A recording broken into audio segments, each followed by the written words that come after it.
Operation ಸಿಂಧೂರ ಸಮಯದಲ್ಲಿ 5 jet ಯುದ್ಧ ವಿಮಾನಗಳು ದಾಳಿಯಲ್ಲಿ ನಾಶವಾದವು ಎಂದು ಮತ್ತೆ ಟ್ರಂಪ್ ತಮ್ಮ ಮೂಗು ತೂರಿಸುವಿಕೆ ನಡೆಸಿದ್ದಾರೆ. ಅಮೆರಿಕ ಸಂಯುಕ್ತ ಸಂಸ್ಥಾನದ ಅಧ್ಯಕ್ಷರಾದ ಡೊನಾಲ್ಡ್ ಟ್ರಂಪ್ ಅವರು ರಿಪಬ್ಲಿಕನ್ ಪಕ್ಷದ ಸಂಸದರ ಡಿನ್ನರ್ ಮಾತುಕತೆಯ ವೇಳೆ ಈ ಮಾತು ಹೇಳಿದ್ರು. ಆಪರೇಷನ್ ಸಿಂಧೂರ ವೇಳೆ 5 ಜೆಟ್ ವಿಮಾನಗಳು ಹೊಡೆದುರುಳಿಸಲ್ಪಟ್ಟಿದ್ದವು ಎಂದು ಅವರು ಹೇಳಿದ್ರು. ಯಾವ ದೇಶದ ಜೆಟ್ ಯುದ್ಧ ವಿಮಾನಗಳನ್ನು ಯಾವ ದೇಶದವರು ಹೊಡೆದುರುಳಿಸಿದರು ಎಂದು ಅವರು ಹೇಳಿಲ್ಲ.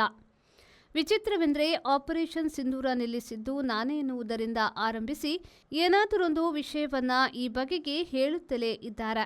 ಒಂದು ರೀತಿಯಲ್ಲಿ ಅನ್ಯ ದೇಶದ ಸಮಾಚಾರದಲ್ಲಿ ಕೈ ಹಾಕುತ್ತಿದ್ದಾರೆ. ಆಕಾಶದಲ್ಲಿ 5 ಜೆಟ್ ಯುದ್ಧ ವಿಮಾನಗಳನ್ನು ಹೊಡೆದುರುಳಿಸಲಾಯಿತು.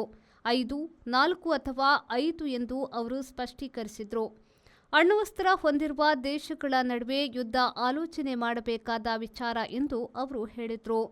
ಭಾರತದ ಯುದ್ಧ ವಿಮಾನ ಕೆಡವಿದ್ದಾಗಿ ಪಾಕಿಸ್ತಾನ ಮಾತ್ರವಲ್ಲ, ಭಾರತೀಯ ವಾಯುಸೇನೆಯ ಮುಖ್ಯಸ್ಥರು ಕೂಡ ಯುದ್ಧದಲ್ಲಿ ನಷ್ಟ ಸಹಜ ಎಂದು ಹೇಳಿದರು. ಅದನ್ನು ಟ್ರಂಪ್ ಮತ್ತೆ ಮತ್ತೆ ಏಕೆ ಕೆದಕುತ್ತಿದ್ದಾರೆ ಎನ್ನುವುದು ಮಾತ್ರ ಅರ್ಥವಾಗದಾಗಿದೆ.